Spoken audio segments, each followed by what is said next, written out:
Hello. കുറേ ദിവസങ്ങൾക്ക് ശേഷം ഞാൻ വീണ്ടും 4:30-ക്ക് എണീച്ച് നടക്കാൻ പോയി തുടങ്ങി കേട്ടോ. ഏട്ടൻ ഡെയിലി പോകുന്നുണ്ട്. അപ്പം എൻ്റെ കാലിൽ കോണിൻ്റെ പ്രശ്നം വന്നു. അതുകൊണ്ട് നടക്കാൻ ഭയങ്കര ബുദ്ധിമുട്ടായി. അങ്ങനെ കുറച്ച് ദിവസത്തേക്ക് ഞാൻ നടത്തമൊക്കെ സ്റ്റോപ്പ് ചെയ്തു.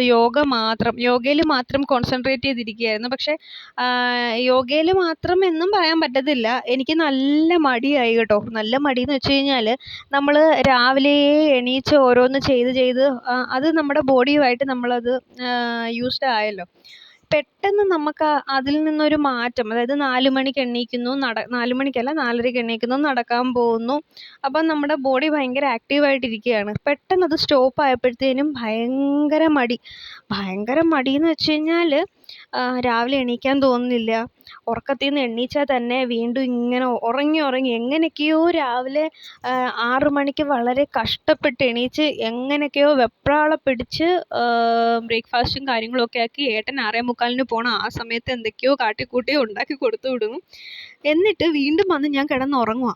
എന്നിട്ട് വെച്ചാൽ അങ്ങനെ ഭയങ്കര ക്ഷീണവും ഒക്കെ. എന്നിട്ട് കിടന്നുറങ്ങിയിട്ട് ചിലപ്പം 7 മണി 8 മണി അല്ല സോറി 8 മണിയൊക്കെ ആകുമ്പോഴത്തേനുമായിരിക്കും എണീക്കുന്നത്, 1 മണിക്കൂറൊക്കെ കിടന്നുറങ്ങിയിട്ട്. പിന്നെ എണീക്കുമ്പോൾ നമുക്ക് യോഗ ചെയ്യാനൊന്നും തോന്നത്തില്ല. ഭയങ്കര ക്ഷീണവും മടിയും ഒക്കെ ആയിട്ട് ഇങ്ങനെ ആകെ ഇങ്ങനെ മന്ദിച്ചിങ്ങനെ നിലാവത്ത് അഴിച്ചു വിട്ട കോഴിയെപ്പോലെ ഇങ്ങനെ അങ്ങോട്ടും ഇങ്ങോട്ടും നടക്കും.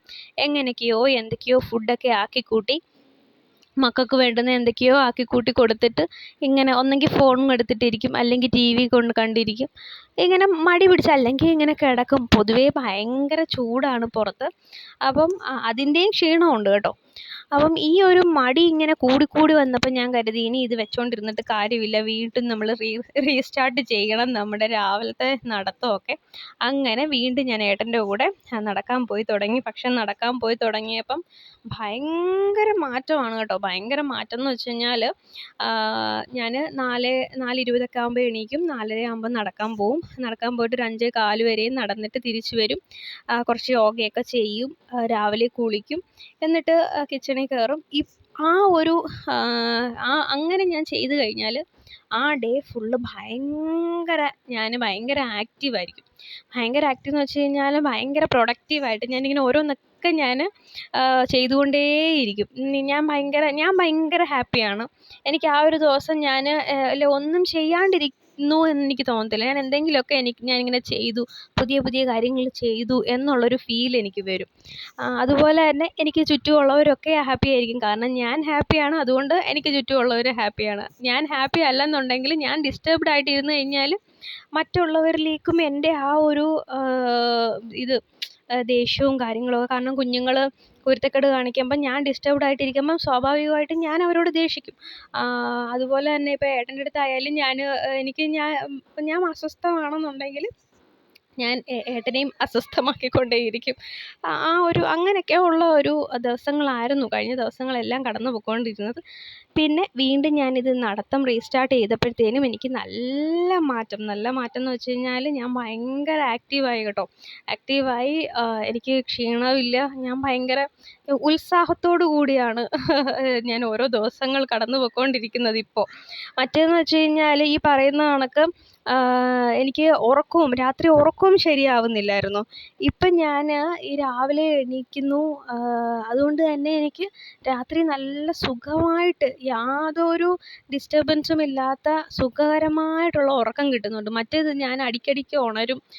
രാത്രി കിടന്നാലും എനിക്ക് നേരത്തെ ഉറക്കം വരത്തില്ല. ഞാൻ ആകെ ഡിസ്റ്റർബ്ഡാണ്. അതിൽ നിന്നൊക്കെ നല്ല വ്യത്യാസം വന്നു. അപ്പം ഞാനിത് പറയാൻ കാര്യം, ഞാൻ ഈ പറയുന്നത് ആർക്കെങ്കിലും ചെയ്യണം എന്ന് തോന്നുവാണെങ്കിൽ ഡെഫിനിറ്റ്ലി നിങ്ങളത് ചെയ്ത് നോക്കുക കേട്ടോ. 4:30-ക്ക് എണീക്കണം എന്നൊന്നുമല്ല ഞാൻ പറയുന്നത്. നിങ്ങൾ ഒരു സൂര്യൻ ഉദിക്കുന്നതിന് മുന്നേ എന്ന് വെച്ച് കഴിഞ്ഞാൽ ബ്രഹ്മമുഹൂർത്തം എന്നൊന്നും ഞാൻ പറയുന്നില്ല. നേരം വെളുത്ത് വരുന്ന ആ സമയത്ത് ഒന്ന് ഉണർന്നിട്ട് ഇതുപോലെ നടത്തമോ അല്ലെങ്കിൽ അറിയാവുന്ന എക്സസൈസോ യോഗയോ എന്തുവാണെന്ന് വെച്ചാൽ ചെയ്യുക. ചെയ്തിട്ട് ഒരു കുളി, അതൊരു പ്രത്യേക ഫീലാട്ടോ. കുളിച്ച് വിളക്ക് കത്തിക്കുന്നവർക്ക് വിളക്ക് കത്തിക്കാം, മെഡിറ്റേഷൻ, യോഗ എന്ത് വേണമെങ്കിലും ചെയ്യാം. എന്നിട്ട് നമ്മൾ നമ്മുടേതായ കാര്യങ്ങൾ ചെയ്തു തുടങ്ങുകയാണെന്നുണ്ടെങ്കിൽ അതെന്തായാലും വർക്കിംഗ് വുമൻസ് ആണെന്നുണ്ടെങ്കിൽ വർക്കിംഗ് വുമൻ എന്ന് തന്നെ ഞാൻ പറയുന്നില്ല, ആണുങ്ങൾക്കായാലും പെണ്ണുങ്ങൾക്കായാലും എല്ലാവർക്കും ചെയ്യാം കേട്ടോ. വീട്ടിൽ നിൽക്കുന്നവർക്കായാലും ആർക്കായാലും കുഞ്ഞുങ്ങൾക്കായാലും ഒക്കെ ചെയ്യാൻ പറ്റുന്നൊരു കാര്യമാണ് രാവിലെ എണീച്ചിട്ട് ഓരോ കാര്യങ്ങൾ ചെയ്തു തുടങ്ങുന്നത്. അതിൻ്റെ കൂട്ടത്തിൽ നടത്തവും എക്സസൈസും ഒക്കെ ചെയ്തിട്ട് നമ്മുടെ ഒരു ഡേ സ്റ്റാർട്ട് ചെയ്ത് കഴിഞ്ഞാൽ നമ്മൾ ഭയങ്കര ഹാപ്പി ആയിട്ട് നമ്മൾ ആക്റ്റീവായിട്ടിരിക്കും കേട്ടോ. അപ്പം നിങ്ങളും അങ്ങനെ ഒന്ന് ട്രൈ ചെയ്ത് നോക്കുക. അപ്പം ഞാൻ ഈ കാണിക്കുന്നത് എന്താണെന്ന് മനസ്സിലായോ? ഇതാണ് കണവ. അപ്പം നിങ്ങൾ പറയുന്നത് ഇത് ഞങ്ങൾക്ക് അറിയാമല്ലോ, ഇത് കണവയാണ്, ഇതെന്താ ഇങ്ങനെ എടുത്ത് കാണിക്കുന്നതെന്ന്. പക്ഷേ ഇത് ഉണക്ക കണവയാണ് കേട്ടോ, ഉണങ്ങിയ കണവ. നമ്മുടെ ഉണക്കമീനില്ലേ, ആ ഉണക്കമീൻ പോലുള്ള സാധനമാണ്. ഞാനിത് ഫസ്റ്റ് ടൈം ആട്ടോ കാണുന്നത്. ഇതുവരെ ഞാൻ ഉണങ്ങിയ കണവ കണ്ടിട്ടേ ഇല്ല. യൂട്യൂബിലും ഒന്നും ഞാൻ ഇങ്ങനെ ഇതിൻ്റെ വീഡിയോസ് ഒന്നും കണ്ടിട്ടില്ല. ഇതുവരെ ഉണങ്ങിയ കണവയുടെ ഒന്നും ഞാൻ കണ്ടിട്ടേ ഇല്ല. അപ്പം ഈ സാധനം ഭയങ്കര കിടിലം ഐറ്റമാട്ടോ. നിങ്ങൾ കിട്ടുവാണെന്നുണ്ടെങ്കിൽ നിങ്ങളൊന്ന് ട്രൈ ചെയ്ത് നോക്കണം. അതുപോലെ തന്നെ ഞാൻ കുക്കറിൽ ചോറ് വെക്കുന്നത്, നേരത്തെ ഞാൻ കുക്കറിൽ ചോറ് വയ്ക്കുമ്പോൾ വെന്തളിഞ്ഞു പോവുമായിരുന്നേ. ഇപ്പം പക്ഷേ ഞാൻ ഒരു ടെക്നിക്ക് കണ്ടുപിടിച്ചു. എന്ന് വെച്ച് കഴിഞ്ഞാൽ ആവശ്യത്തിന് അരി കുക്കറിലെടുത്ത് കഴുകി വെള്ളം വെച്ചിട്ട് കുക്കർ അടയ്ക്കും. അടച്ചിട്ട് ഞാൻ വിസിലിടാറില്ല. വിസിലിടാണ്ട് വിസിൽ മാറ്റി വെച്ചിട്ട് ഹൈ ഫ്ലെയിമിൽ തിളപ്പിച്ചെടുക്കും. ഹൈ ഫ്ലെയിമിൽ തിളപ്പിക്കുമ്പോൾ ഈ വിസിലിൻ്റെ ആ ചെറിയ ഹോളുണ്ടല്ലോ, ആ ഹോളിലൂടെ തിള ഇങ്ങനെ ചെറുതായിട്ട് ചീറ്റി വെള്ളം പുറത്തോട്ട് വരാറാകുമ്പോൾ ഞാൻ ഫ്ലെയിം ഓഫ് ചെയ്തിട്ട് വിസിലിട്ട് ഒരു 1/4 മണിക്കൂർ അങ്ങനെ അങ്ങ് വെക്കും. എന്നിട്ട് കുക്കർ തുറക്കുമ്പോഴത്തേനും ഈ കാണുന്ന ഇതേ പരുവത്തിൽ ചോറ് നന്നായിട്ട് വെന്തിരിക്കുന്നത് കാണാം കേട്ടോ. എന്നിട്ട് ഒന്നുകൂടെ ഒന്ന് തിളപ്പിച്ച് കഴിയുമ്പോഴത്തേനും തിളപ്പിച്ച് ഊറ്റിയെടുക്കുമ്പോഴത്തേനും ചോറ് നല്ല പാകത്തിന് കിട്ടും. വെന്തളിഞ്ഞൊന്നും പോകത്തില്ല. സാധാരണ കുക്കറിൽ വെക്കുന്ന ചോറിന് ഒരു ഒട്ടലൊക്കെ വരുമല്ലോ, അങ്ങനെയുള്ള ഒട്ടലും കാര്യങ്ങളും ഒന്നും വരത്തില്ല കേട്ടോ. അങ്ങനെ ദാണ്ട് ഞാൻ കണവ വീണ്ടും എടുത്തു. കണവ കട്ട് ചെയ്തിട്ട് കണ്ടില്ലേ, നമ്മുടെ പച്ചക്കണവ പോലെ തന്നെ ഇരിപ്പില്ലേ, സ്മെല്ലൊന്നും ഇല്ല കേട്ടോ, നല്ല നമ്മുടെ പച്ചക്കണവ പോലെ തന്നെ ഇരിക്കുകയാണ്. കുറച്ച് നേരം വെള്ളത്തിലിട്ട് വെക്കുമ്പോഴത്തേനും അതൊന്ന് കുതിർന്ന് വരികയും ചെയ്യും. എന്നിട്ട് ഇതിലേക്ക് മുളക് പൊടി, മല്ലിപ്പൊടി, മഞ്ഞൾപ്പൊടി, കുരുമുളക് പൊടിയൊക്കെ ചേർത്ത് കുറച്ച് നേരം നന്നായിട്ട് തിരുമ്മി അങ്ങ് വെക്കണം. അപ്പം ഇതിൻ്റെ എരിയും പുളിയും ഒക്കെ അതിനകത്തോട്ട് കുറേ നേരം വെച്ച് കഴിയുമ്പോഴത്തേനും അങ്ങ് കയറും കേട്ടോ. അപ്പോൾ അതൊന്ന് നന്നായിട്ട് സോഫ്റ്റ് ആവുകയും ചെയ്യും. എന്നിട്ട് നമ്മളത് വറക്കുമ്പോഴത്തേനും ഉണ്ടല്ലോ, ഫ്രഷ് കണവ വറുത്ത് കഴിക്കുന്ന അതേ രുചിയാണ്. അപ്പോൾ ഇത് കുറച്ച് നേരം അങ്ങനെ അവിടെ ഇരിക്കട്ടെ, നമുക്ക് പിന്നെ വറക്കാം. ഇനി കുഞ്ചൂനും കാഞ്ചിക്കും ജ്യൂസ് കൊടുക്കാൻ പോവുകയാണ് കേട്ടോ. കുഞ്ചൂനും കാഞ്ചിക്കും എന്നല്ല, ഞങ്ങൾ 3 ആൾ ഇപ്പോൾ ഡെയിലി ജ്യൂസ് കുടിക്കും. ഡെയിലി ജ്യൂസ് കുടിക്കുന്നത് വെച്ച് കഴിഞ്ഞാൽ അത് ചിലപ്പം വാട്ടർമെലൺ ജ്യൂസ് ആയിരിക്കും, അല്ലെന്നുണ്ടെങ്കിൽ സാധാ നാരങ്ങ വെള്ളമായിരിക്കും, അല്ലെന്നുണ്ടെങ്കിൽ മാംഗോ ജ്യൂസ് ആയിരിക്കും. അങ്ങനെ ഏത് ഫ്രൂട്ടാണോ വീട്ടിൽ അവൈലബിൾ ആയിട്ടുള്ളത് അത് ജ്യൂസായിട്ട് കുടിക്കും. ജ്യൂസായിട്ട് എന്നിട്ട് ഞാൻ അരിച്ചൊന്നും കളയത്തില്ല കേട്ടോ. അത് നന്നായിട്ട് അരിക്കാതെ തന്നെ ആകുമ്പോഴത്തേനും അതിൻ്റെ ഫൈബറും കാര്യങ്ങളും ഒക്കെ നന്നായിട്ട് ഉള്ളിൽ ചെല്ലും. അപ്പം മക്കൾക്കും അത് ഇഷ്ടമാണ്. അപ്പോൾ അവർ ഡെയിലി ജ്യൂസ് കുടിക്കും. നമ്മുടെ സ്കിന്നിനൊക്കെ നല്ലതല്ലേ. അങ്ങനെ ഞങ്ങൾ ജ്യൂസൊക്കെ കുടിച്ച് ചെറിയ ചെറിയ കുശലാന്വേഷണമൊക്കെ നടത്തിക്കൊണ്ടിരിക്കുകയാണ് കേട്ടോ. കുഞ്ചുവും കാഞ്ചിയും TV കണ്ടുകൊണ്ടിരിക്കുന്നതിൻ്റെ ശ്രദ്ധയിൽ ഞാനിങ്ങനെ ഓരോ കാര്യങ്ങൾ ഇങ്ങനെ ചോദിച്ചുകൊണ്ടേയിരിക്കും. അപ്പോൾ അവരിങ്ങനെ ഓരോന്നിനും മറുപടിയൊക്കെ പറഞ്ഞ്, അപ്പം അവർക്കും ഒരു രസം, എനിക്കും ഒരു രസം. കാരണം ഞാൻ ഹാപ്പി ആയിട്ടിരിക്കുന്ന ദിവസങ്ങളിൽ മക്കളെയും ഞാൻ മാക്സിമം ഹാപ്പി ആയിട്ട് വെക്കാൻ ഞാൻ ശ്രമിക്കാറുണ്ട്.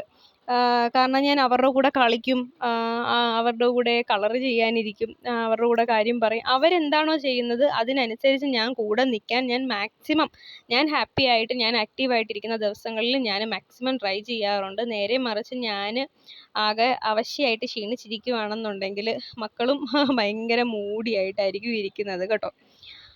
അങ്ങനെ നമുക്കിനി കണവ വറുത്തെടുക്കാം കേട്ടോ. അപ്പം ഞാൻ വെളിച്ചെണ്ണയാണ് ഒഴിച്ചേക്കുന്നത്. എണ്ണ ചൂടായി വരുമ്പോഴത്തേനും അതിനകത്തേക്ക് വെളുത്തുള്ളിയാട്ടോ ചതച്ചിട്ട് കൊടുത്തേക്കുന്നത്. എന്നിട്ട് സാധാരണ നമ്മൾ എണ്ണ എങ്ങനെയാണോ വറക്കുന്നത് അതുപോലെ കണവ എടുത്ത് എണ്ണയിലിട്ട് വറുത്തെടുക്കുകയാണ്. പിന്നെ തീ കൂട്ടിയൊന്നും ആരും വെച്ചേക്കരുത്, കരിഞ്ഞങ്ങ് പോവും. ഉണക്കലായതുകൊണ്ട് തന്നെ ഭയങ്കര കുറച്ച് കട്ടിയാണല്ലോ. അപ്പം ചെറിയ തീയിൽ അവിടെ കിടന്ന് ഇങ്ങനെ വെന്ത് വരണം. അപ്പോൾ ചെറിയ മുരുമുരാന്നിരിക്കും. അപ്പം ഒരു പ്രത്യേക ടേസ്റ്റാണ് കേട്ടോ, വായിൽ കൂടെ വെള്ളം വരുന്നു. ഇനി നമുക്ക് ചോറുണ്ണാം. ചോറിന് ഈ പറയുന്ന കണക്ക് എന്താ പയറ് തോരനും അച്ചിങ്ങ എന്നൊക്കെ പറയും. നിങ്ങളുടെ നാട്ടിൽ എന്താ പറയുന്നതെന്ന് എനിക്കറിയത്തില്ല, കമൻറ്റ് ചെയ്യുക. അപ്പം പയറ് തോരനും കണവ വറുത്തതും ഒരു പ്രത്യേക മണമാണ് കേട്ടോ. ഈ കണവ വറുത്തതിന് എനിക്കങ്ങ് വായിക്കൂടെ വെള്ളം വരുന്നു. സാമ്പാറുമാണ്. അപ്പോൾ ഇത്രയേ ഉള്ളൂ ഇന്നത്തെ വിശേഷങ്ങളും കാര്യങ്ങളും എല്ലാം. ഞാൻ മുന്നേ പറഞ്ഞ കാര്യങ്ങളൊക്കെ നിങ്ങളും ട്രൈ ചെയ്യാൻ നോക്കുക. അപ്പോൾ ബായ്.